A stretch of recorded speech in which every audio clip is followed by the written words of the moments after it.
Cari telespettatori, Massimo Ciastaro, segretario SPCGIL del Veneto, qui con noi per commentare, per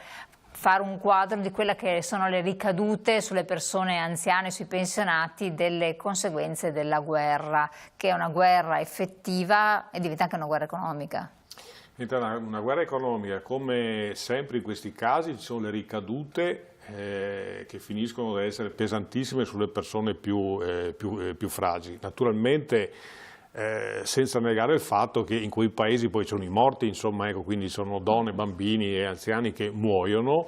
perché questo è l'effetto della guerra lì. L'effetto indiretto della guerra è quello che stiamo vedendo già, c'è un aumento spaventoso dei prezzi, perché ovviamente quando aumenta il petrolio, aumenta il gas, significa che aumentano i trasporti e quindi i rincari cascano su generi alimentari, quelli che troviamo al supermercato, quindi frutta, verdura, latte, eccetera, subiscono gli aumenti del trasporto e quindi una catena che determina una condizione materiale delle persone sempre più complicate. Va anche aggiunto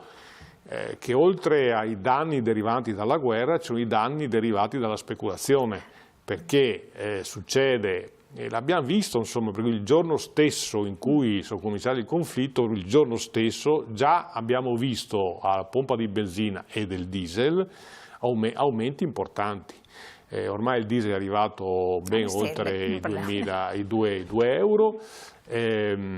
naturalmente questo incide sull'economia di un paese e succede che a pagarne il prezzo poi sono le fasce più fragili e tra queste naturalmente quella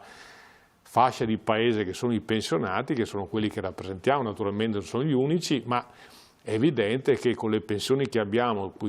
più volte in questa trasmissione abbiamo messo in evidenza come ci sia uno scarto importante tra l'aumento delle pensioni e il costo della vita. Voi immaginate con gli aumenti a 2 o 3 cifre che avremo nei prossimi mesi che effetto ci può essere sulla condizione materiale delle persone. Voi come sindacato dei pensionati a livello nazionale avete qualche possibilità per magari degli sgravi fiscali? Perché si è parlato appunto delle accise, hanno già lavorato sulle accise ad tempus, però insomma per altre cose oppure no? Noi proveremo a fare qualche incontro col governo, però la vera verità è che la guerra deve cessare, nel senso che